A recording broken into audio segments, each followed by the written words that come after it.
Meus irmãos, muito boa noite, graça e paz. É um prazer estar com vocês aqui e poder compartilhar a palavra do Senhor. A minha oração é que o Deus Todo-Poderoso possa, de forma efetiva, falar às nossas vidas, nos exortando, nos admoestando, nos corrigindo e nos animando a pregar o Evangelho, que é a única mensagem capaz de transformar o coração do pecador. Para tanto, gostaria de convidá-los a abrirem suas Bíblias comigo no livro de Atos dos Apóstolos, no capítulo 10. Nós vamos ler a partir do verso 30, ainda que trate praticamente de todo o capítulo, gostaria de ler somente alguns versículos. Atos dos Apóstolos, capítulo 10, a partir do verso 30. Na medida que você for achando o texto, gostaria de convidá-lo a colocar-se de pé, para que, em reverência à palavra do Senhor, a gente faça a leitura. Atos dos Apóstolos, capítulo 10, a partir do verso 30, que diz: Então disse Cornélio: Faz agora 4 dias que eu estava orando em minha casa à hora nona. E eis que diante de mim se apresentou um homem com vestiduras resplandecentes e disse: Cornélio, a tua oração foi ouvida e as tuas esmolas estão em memória diante de Deus. Envia, pois, a Jope e manda chamar a Simão, que tem por sobrenome Pedro. Ele está hospedado em casa de Simão, curtidor, à beira-mar. Portanto, mandei logo chamar-te e bem fizeste em vir. Agora, pois, estamos todos aqui presentes diante de Deus para ouvir tudo quanto te foi ordenado pelo Senhor. Então, Pedro, tomando a palavra, disse: Na verdade, reconheço que Deus não faz acepção de pessoas, mas que Ele é aceitável àquele em qualquer nação o teme e pratica o que é justo. A palavra que Ele enviou aos filhos de Israel, anunciando a paz por Jesus Cristo, este é o Senhor de todos. Esta palavra, vós bem sabeis, foi proclamada por toda a Judéia, começando pela Galiléia, depois do batismo que João pregou, concernente a Jesus de Nazaré, como Deus o ungiu com o Espírito Santo e com poder, o qual andou por toda parte, fazendo bem e curando todos os oprimidos do diabo, porque Deus era com ele. Nós somos testemunhas de tudo quanto fez, tanto na terra dos judeus como em Jerusalém, ao qual mataram pendurando-o no madeiro. A este ressuscitou Deus ao terceiro dia e lhe concedeu que se manifestasse não a todo o povo, mas às testemunhas predeterminadas por Deus. A nós, que comemos e bebemos, juntamente com ele, depois que ressurgiu dentre os mortos, esse nos mandou pregar o povo e testificar que ele é o que por Deus foi constituído juiz dos vivos e dos mortos.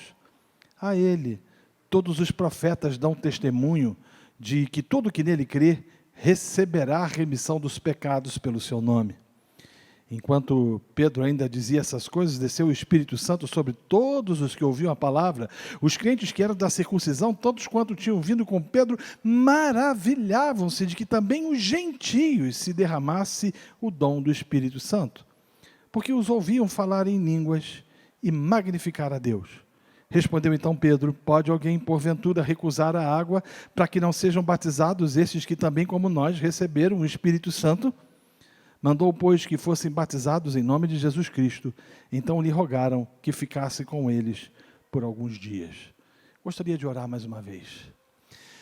Deus querido e bondoso, fala conosco. Que a mensagem não seja somente instrumento de edificação, mas que ela possa produzir aplicação nas nossas vidas. E que Cristo seja glorificado. É a oração que fazemos em Jesus, nosso Senhor. Amém e amém. Você pode se sentar. Querido irmão, permita-me, de forma rápida e sucinta, explicar-lhe o texto ou o contexto do texto. A história que nós lemos retrata um pouco a respeito da vida de um centurião, seu nome Cornélio. Segundo as Escrituras, um homem temente a Deus, e que num determinado momento tem uma experiência ímpar com o Senhor. Ele é acometido de uma sensação de que deveria enviar alguns dos seus funcionários, digamos assim, a uma cidade próxima de nome Jope, na casa de um indivíduo chamado Simão, procurar um homônimo chamado Simão Pedro e convidá-lo a ir à sua residência, o que ele fez. Diz as Escrituras que Pedro, que encontrava-se em Jope, tinha subido ao segundo andar da casa onde ele estava hospedado, e ali ele teve uma experiência com Cristo. Na verdade, ele teve uma visão, um lençol que descia do céu, e uma voz que lhe dizia e que lhe disse por 3 vezes, Pedro, mata e come. E o texto é claro em afirmar que Pedro inicialmente recusa aquilo, até que ele entende, que ele compreende que aquilo era porventura, ou porventura vinha do Senhor. Concomitantemente, ou algumas horas depois, esses funcionários do centurião, que tinham sido enviados por esse homem temente a Deus, chegam à casa deste indivíduo curtidor, e ali procura por Pedro, e narra e relata a Pedro o que tinha efetivamente acontecido. E Pedro, embasbacado, perplexo com aquilo, entende de forma absolutamente clara de que ele deveria seguir aqueles homens até a casa de Cornélio. E assim o faz. Ele chega à casa de Cornélio e lida com uma situação interessantíssima. As Escrituras dizem que Cornélio tinha reunido os seus amigos e os seus familiares, pessoas próximas a ele. E eles, todos possivelmente sentados num lugar amplo, estão esperando aquilo que Pedro tem a dizer. Aliás, foi exatamente isso que Cornélio disse a Pedro, dizendo o seguinte, e eu estou parafraseando o texto: nós estamos aqui reunidos e juntos e gostaríamos de saber da parte de Deus aquilo que você tem a nos dizer. É sobre o sermão de Pedro que eu gostaria de pregar nessa noite. Na verdade, eu gostaria de tratar efetivamente das características desse sermão, daquilo que o apóstolo Pedro tratou efetivamente na casa de Cornélio. A primeira coisa, meus amados e queridos irmãos, que Pedro falou em seu sermão, foi que ele reconhecia que Deus não fazia acepção de pessoas. E ele afirma isso com muita propriedade, até porque ele tinha sido aquele que tinha pregado o evangelho para judeus, ele também tinha pregado o evangelho para samaritanos, e agora ele percebe de forma absolutamente clara e nítida de que o Senhor estava levando ele para pregar o evangelho para gentios. E ele tem o discernimento, a compreensão e o entendimento de que o evangelho é supracultural, ele ultrapassa fronteiras, ele ultrapassa culturas, ele chega a pessoas absolutamente distintas e salva aqueles que Deus de antemão quer que sejam salvos. E há nesse momento o entendimento em Pedro de que a salvação ou de que as boas novas do evangelho não deveriam ficar efetivamente restritas às fronteiras de Israel, mas deveriam ultrapassá-las chegando aos gentios. E é nessa perspectiva absolutamente clara que Pedro diz àqueles que ali estavam que reconhecia que Deus não faz acepção de pessoas. Em segundo lugar, Pedro também afirmou reconhecer que Jesus de Nazaré fora ungido por Deus com o Espírito Santo e com poder, e que andou por toda parte fazendo bem e curando todos os oprimidos do diabo, porque Deus era com ele. Você vai perceber de forma extremamente clara que Pedro tem uma mensagem, ou ele tem o conteúdo da mensagem, ou a ênfase da mensagem que é Cristo. By the way, aliás, a propósito, você vai perceber que todos os discursos e todas as pregações do Evangelho de Atos estão centradas em Cristo. Não tem outra mensagem, não existe outro foco, não existe outra pregação, a não ser Cristo. E é exatamente isso que Pedro faz. Ele tinha pregado sobre Cristo em Atos capítulo 2, ele prega sobre Cristo aos samaritanos, e aqui ele não tem outra coisa a não ser falar de Jesus de Nazaré, que foi ungido por Deus com o Espírito Santo e com o poder, e que fez o bem, curou os oprimidos do diabo, pelo fato inequívoco e inquestionável de que Deus era com ele. Terceiro lugar, Pedro afirmou que eles, apóstolos, discípulos de Cristo, foram testemunhas de tudo quanto Cristo fez, tanto na terra dos judeus como em Jerusalém, ao qual mataram pendurando no madeiro. Repare, o foco de Pedro está em Cristo, o foco de Pedro está na morte de Cristo, o foco de Pedro está na cruz. Na verdade, a gente pode afirmar que a cruz fora o centro da mensagem petrina. Na verdade, a gente pode declarar com absoluta convicção de que o que Pedro entendia que aqueles homens precisavam ouvir, que aqueles homens precisavam entender e compreender, era a mensagem que apontava para Cristo, que na cruz tinha morrido. E eu posso dizer, sem a menor soma de dúvidas, que tanto Pedro como os apóstolos entendiam que a cruz era um tipo de chave, que ela abria portas, e fazia com que as pessoas, pela graça, bondade e benignidade de Deus, pudessem entender efetivamente aquilo que o Eterno estava desejando falar aos seus corações. Talvez o problema da nossa geração, ou da igreja brasileira, se deva ao fato de que ela perdeu essa chave.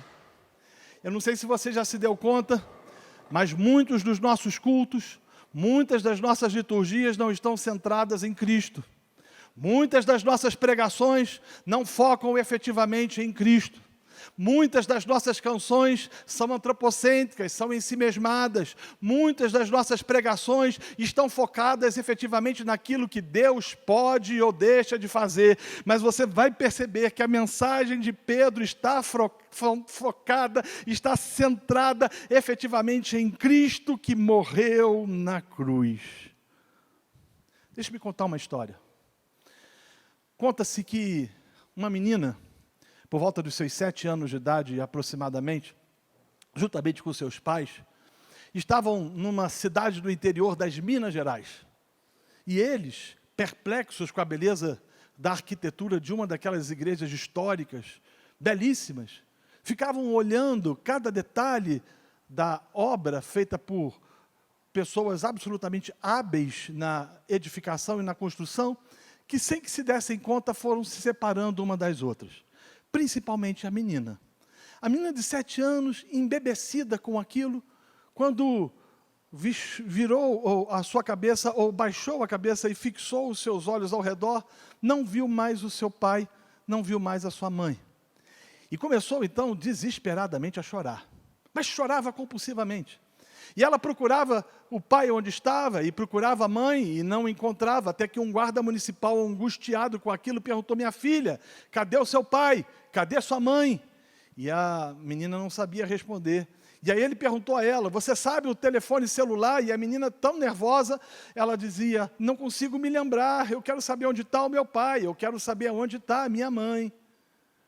Até que o guarda municipal fez uma derradeira pergunta, e disse a ela o seguinte: você lembra pelo menos de um lugar aonde você estava, ou um lugar que você estivera, que pudesse de alguma forma apontar para uma específica localização, a fim de que eu possa mensurar aonde os seus pais estão? E a menina disse o seguinte: eu estava numa praça, e nessa praça tinha uma igreja, e na igreja tinha uma cruz. E aí o guarda entendeu que a menina estava a um quarteirão somente da onde essa igreja se encontrava, e levou a garota até aonde os pais estavam, e ela finalmente pôde tranquilizar o seu coração. Moral da história: quando a gente perde a cruz, a gente se perde. Esse talvez seja o fato de que muitas igrejas estejam perdidas efetivamente na pregação do Evangelho. Contudo, o que você vai perceber é que Pedro entendia que a cruz é a chave. E se a gente perder a chave, a gente fica perdido. A chave é a pregação do Evangelho, é a anunciação do Evangelho, é a proclamação do Evangelho. E o que Pedro faz, nada mais, nada menos, do que apontar efetivamente para o fato de que Cristo morreu na cruz. 4º lugar, repare que a mensagem de Pedro fala que esse Cristo que havia morrido também ressuscitou ao 3º dia. Na verdade, você vai perceber que Pedro continua dissertando sobre Cristo. O seu sermão não é efetivamente trazer aquelas pessoas que ali estavam algumas dicas preciosas para que pudessem ter uma vida mais abençoada ou que pudessem ter uma existência mais profícua. O que você percebe é que Pedro está sendo assertivo. Ele diz, olha, o Deus que eu sirvo não faz acepção de pessoas. Ele enviou Jesus que fez o bem, que andou entre os homens, que libertou os cativos de Satanás. Esse Jesus morreu na cruz do Calvário, mas eu preciso dar uma notícia a vocês: ele ressuscitou dentre os mortos, ele está vivo, ele é Senhor dos senhores, ele é o soberano, ele é aquele que domina sobre tudo e sobre todos. Na verdade, o que Pedro estava dizendo de forma extremamente clara é de que a vítima do Calvário estava viva. O que ele estava afirmando era de que o túmulo não tinha segurado aquele que é o autor de todas as coisas. Em quinto lugar, o texto nos mostra que Pedro também afirmou que Jesus é aquele que foi constituído por Deus, juiz dos vivos e dos mortos. Repare, não somente fala de que Cristo morreu e não somente de que Cristo ressuscitou, mas ele trata efetivamente de que Deus é o juiz dos vivos e dos mortos. Ele deixa absolutamente clara diante daqueles homens que ali estavam, de que o Deus soberano iria julgar os indivíduos em virtude dos seus delitos e seus pecados, das suas transgressões. E quando eu olho para a mensagem de Pedro, eu vejo que ela é bem diferente daquilo que a gente prega, simplesmente pelo fato de que a gente não quer ter nenhum problema em afrontar as pessoas pelo fato de que fomos vencidos pelo politicamente correto. E vale a pena a gente ressaltar que Pedro estava aqui diante de alguém que tinha poder, se por um motivo ou outro, passar-lhe a espada. Que Pedro aqui tinha motivo de minimizar o discurso, ou ele tinha a possibilidade palpável, tangível, de tratar ou de focar algumas coisas que pudesse, de certa forma, agradar ao coração do ouvinte. Mas ele não trata disso, ele aponta para a cruz, ele fala da ressurreição, e ele diz que os homens serão julgados e que todos eles estarão diante do Deus Todo-Poderoso, que diante do Deus Todo-Poderoso todos prestarão contas. Pedro não é politicamente correto, ele não traz aqui 7 dicas para poder ser próspero, 20 dicas para poder experimentar um milagre, ou 10 dicas para comprar uma biga nova, e nem tampouco traz princípios para que o Palmeiras um dia seja campeão. O que ele faz aqui efetivamente e de forma absolutamente clara é pregar o Evangelho.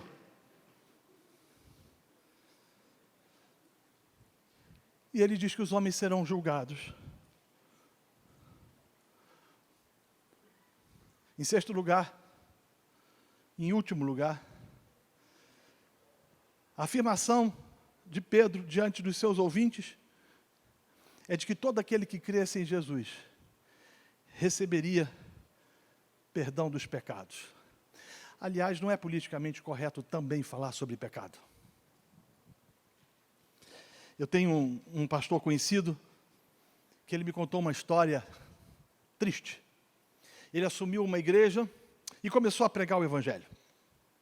E em todas as mensagens ele confrontava os homens em seus delitos e suas transgressões e os chamava ao arrependimento. Numa tarde de domingo, o telefone da sua casa tocou. E uma voz distorcida disse para a esposa do pastor que atendeu o telefone: diga para seu marido parar de pregar a Bíblia. Nós não estamos gostando disso aqui. As mensagens do antigo pastor eram mensagens que faziam com que a gente se sentisse melhor. As mensagens do antigo pastor não traziam confronto, não traziam essa sensação de peso nos nossos corações. Nós não queremos ouvir sobre pecado. Diga para ele parar com isso, porque se ele não parar, ele vai cair. E esse pastor continuou pregando o Evangelho. E todo domingo ele subia ao púlpito e ele pregava a simplicidade do Evangelho, focava na cruz de Cristo, apontava para Cristo, para a sua morte, para a sua ressurreição, para o Deus que perdoa pecados e para o Deus que julga os homens. E chegou um determinado momento que ele descobriu que quem tinha feito a ligação para a sua residência naquele domingo de tarde tinha sido o presidente da junta diaconal da sua igreja. E aí ele pôs em prática aquilo que as Escrituras dizem: resisti ao diácono e ele fugirá de vós. E o diácono fugiu e ele permaneceu firme pregando o Evangelho. Meus amados e queridos irmãos, não há invenção da roda no discurso dos apóstolos. Não há nada que a gente deva pregar a não ser Cristo. Nós fomos chamados para pregar Cristo. E às vezes não o fazemos, porque no fundo, nós não acreditamos na suficiência do Evangelho. Nós não acreditamos que Cristo seja suficiente para confrontar os homens em suas incongruências, idiosincrasias e patologias. Nós não acreditamos que Deus seja poderoso para desnudar o coração do pecador e o regenerar. Agora olha o que o texto diz.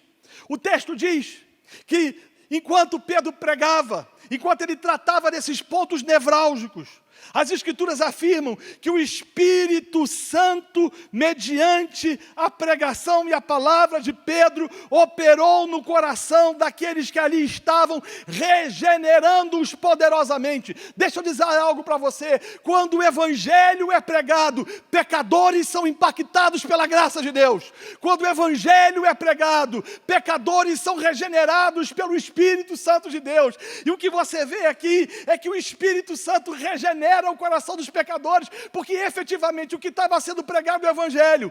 Contudo, hoje a gente tem enxergado a coisa de forma absolutamente equivocada. Os crentes acham que o sujeito, primeiro ele precisa se converter, para depois ele ser regenerado. E para ele se converter, a gente cria alguns cultos estranhos, escalafobéticos, a gente cria algumas historietas, algumas perspectivas, a gente faz com que o freguês se sinta bem, a gente deixa de afrontar os homens com a verdade da cruz, porque a cruz é uma afronta, na perspectiva de que as pessoas se convertam, e se elas se converterem, alguns acreditam, elas poderão ser regeneradas. Não é esse o processo é diferente, é o Evangelho pregado, e o Evangelho, quando é pregado, pecadores são regenerados, e quando pecadores são regenerados, a conversão para a glória de Deus.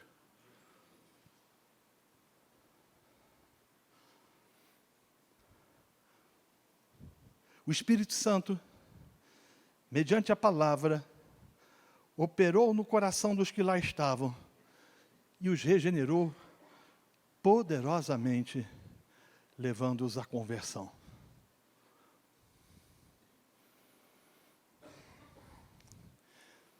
Deixa eu dizer algo para você. Deus nunca perdoa o pecado se ao mesmo tempo mudar a natureza do pecador.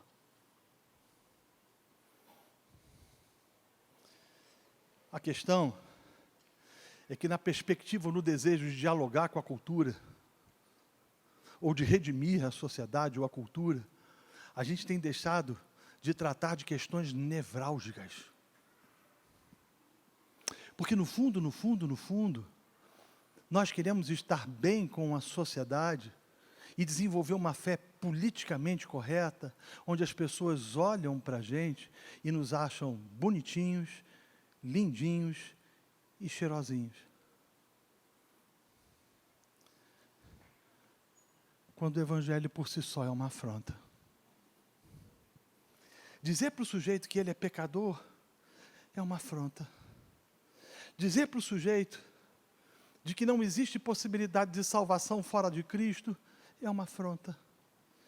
Dizer para o sujeito de que ele precisa se arrepender dos seus pecados e das suas transgressões e depositar a sua fé efetivamente em Cristo é uma afronta. Afirmar para a pessoa, de forma absolutamente clara, de que não existe salvação fora da cruz, é uma afronta. Mas a pergunta é: Deus nos chamou para quê?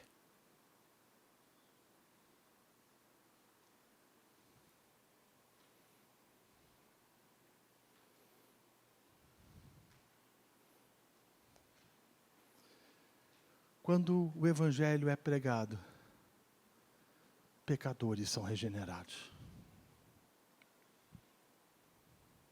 Segundo lugar, regeneração traz a reboque conversão, e não conversão regeneração. É interessante como é que as pessoas têm entendido isso de modo diferente nos nossos dias. Há culto para tudo, todo tipo. Há culto para homens, para mulheres, para pets. Não é uma hipérbole, é verdade. Cujo objetivo final é agradar o freguês. Mas quem disse que nós somos chamados para agradar a sociedade? Eu não estou pregando antipatia. Eu não estou dizendo que você deve ser um cara antipático, que você deve desenvolver uma fé xiita, ou como diz o Luiz Saião, chata. Não é isso. Eu não estou dizendo que você não deve se relacionar com seus amigos no ambiente de trabalho, que você não deve sair com eles, sentar à mesa com eles. Não estou dizendo isso. O que eu estou dizendo é que nós não temos pregado o Evangelho, porque no fundo, a gente não acredita que ele seja suficiente. Antes de eu trabalhar, onde está em tempo integral na igreja, eu trabalhava numa empresa, e eu decidi que eu pregaria o Evangelho para todas as pessoas daquela empresa. Ou pelo menos da minha seção, que devia ter uns 20. Todos ouviram. Todos foram a um culto comigo. 2 tiveram a experiência de regeneração e eu batizei 2 deles.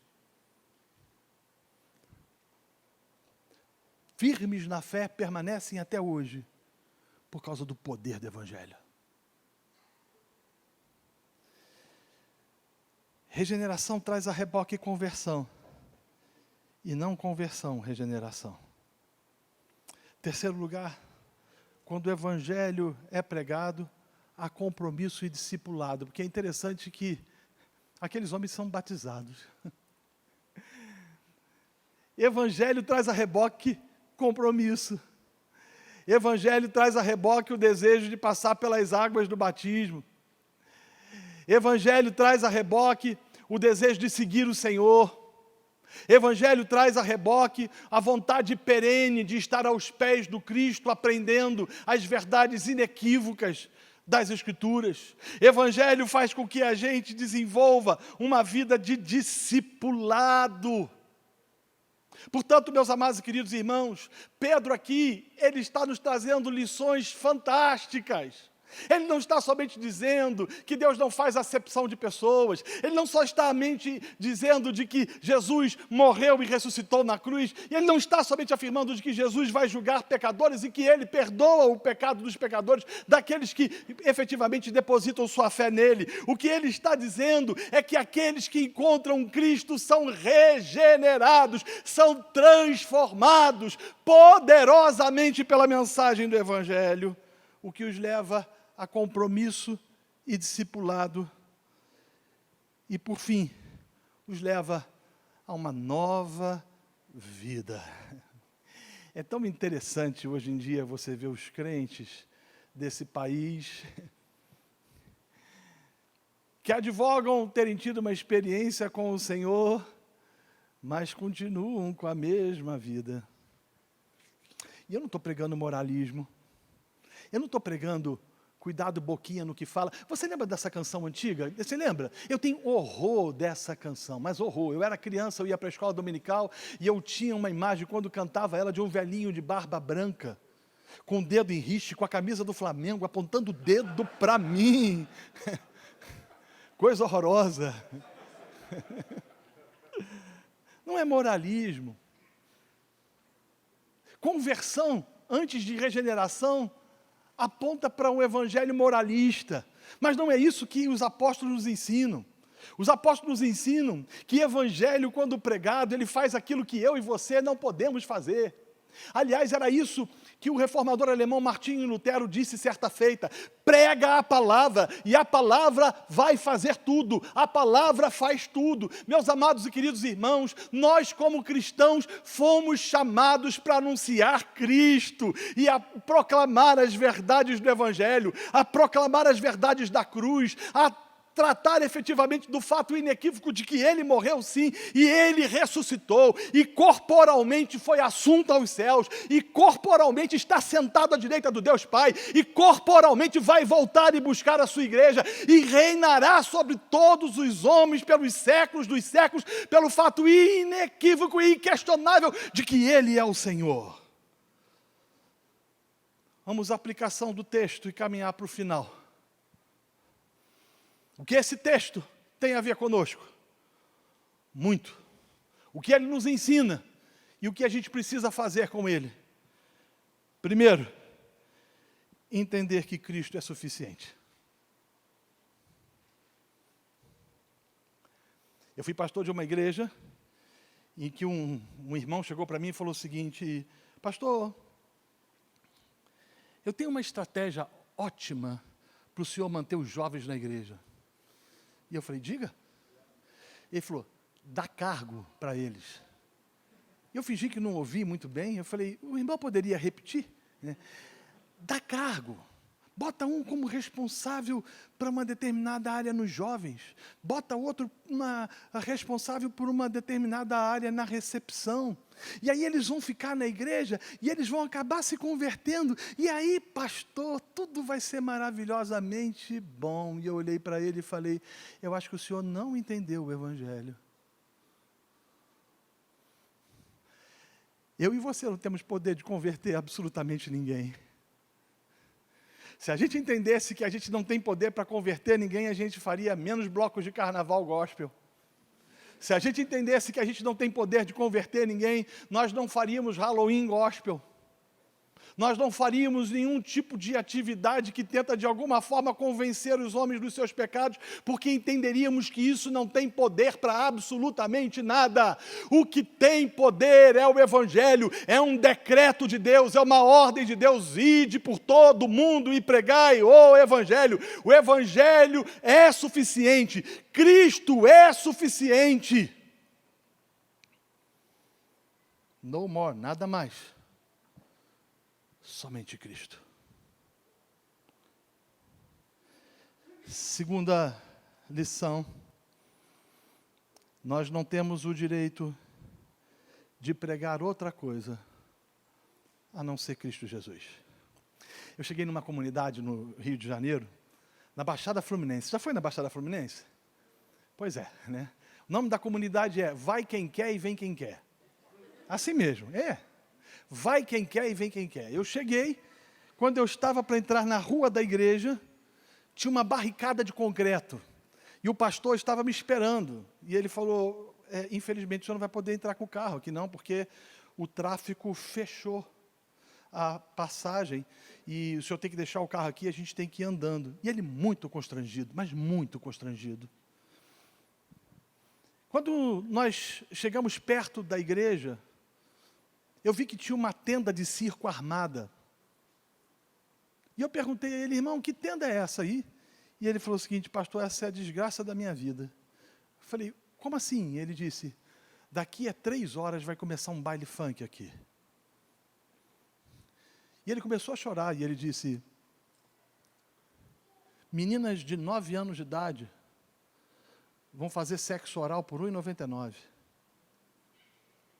Meninos de 12 anos de idade, com armas de grosso calibre, vão vender pó de 10, pó de 15. O que eu faço? Faço trabalho social? Crio atividades esportivas? E eu disse para aquele homem, ainda que você possa fazer isso, isso não tem poder para transformar o coração do pecador. Somente Cristo. Pregue Cristo. Ele morreu. Ele ressuscitou. Ele está vivo. Ele vai voltar. Ele é o Senhor dos senhores.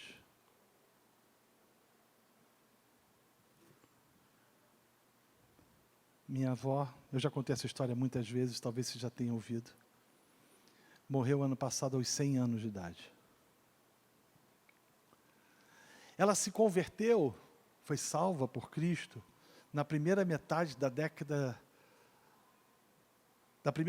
do século XX, por volta da década de 40, onde não era nada fashion servir a Cristo. Um dia, seu irmão mais velho a vê saindo da primeira igreja presbiteriana de Barra do Piraí, no interior do estado, com uma Bíblia debaixo do braço. E ele corre para casa e fala: pai, aconteceu uma tragédia. Eu vi Olinda na igreja dos bodes, como os evangélicos eram chamados, e com aquele livro preto debaixo do braço. O pai, indignado, espera ela chegar e diz o seguinte para ela: você quer matar de vergonha a nossa família? Você quer vilipendiar o nome de Nossa Senhora da Aparecida? Eu prefiro uma filha morta do que uma filha frequentando a igreja dos bodes. Mas minha avó tinha sido regenerada pelo poder do Evangelho. Ela permanece firme, e dali ela vai para Niterói, começa a trabalhar como faxineira, e consegue uma bolsa de estudos para cursar medicina na Universidade Federal Fluminense, transformando-se em uma das primeiras médicas, mulheres médicas do nosso país. Volta à sua cidade e prega o Evangelho para todo mundo.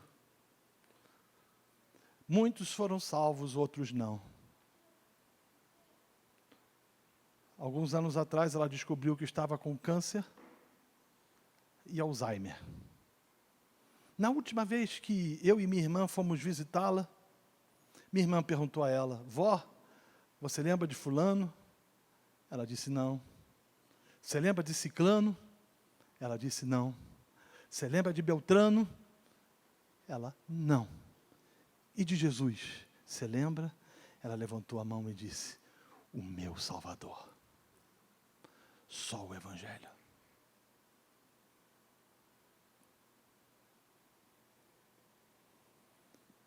Nós não temos o direito de pregar outra coisa. A mensagem de Pedro, diante daquele homem importante, não, você não vai ver ele rasgando seda. Ao mesmo tempo, você não vê ele sendo antipático e grosso, mas verdadeiro. E tratando de forma clara e efetiva a mensagem do Evangelho. Terceiro e último lugar, e eu concluo. O que o texto nos ensina é que a mensagem da cruz, ela pode ser, e ela de fato é, uma ofensa ao pecador. Mas ela é salvação, ela é esperança de salvação para os eleitos. Nós que fomos regenerados, convertidos, e que estamos agora caminhando nesse processo duro e árduo de santificação, e esperamos aquele bendito dia em que o Senhor há de voltar. A nossa esperança não se relaciona a esse tempo. Portanto, a nossa mensagem não pode ser uma mensagem focada nesse tempo. Nessa perspectiva, pregadores da confissão positiva, da teologia da prosperidade ou da maldita teologia do coaching, pregam um falso evangelho.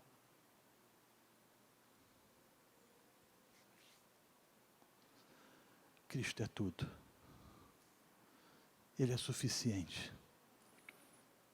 Nossas reuniões, no domingo, nossos ajuntamentos solenes, não é para pedir bênçãos a Ele, mas é somente para nos prostrarmos diante dEle, dizendo a Ele: bendito Deus Todo-Poderoso, o Senhor me salvou por graça, o Senhor me salvou por bondade e misericórdia, não há mérito nenhum na minha vida. Portanto, usa-me para a glória do Senhor. Eu entendo que no domingo, a igreja, ela deve ser eclésia, mas na segunda é necessário que ela seja diáspora. Ela precisa andar pelas ruas, pelos becos, pelos guetos, nas universidades, e afirmar aos Cornélios da vida que Jesus Cristo, o Filho de Deus, se fez gente, habitou entre nós, cheio de graça e verdade, morreu na cruz, ressuscitou, está vivo e vai voltar para buscar a sua igreja. Que o Senhor os abençoe em nome de Jesus.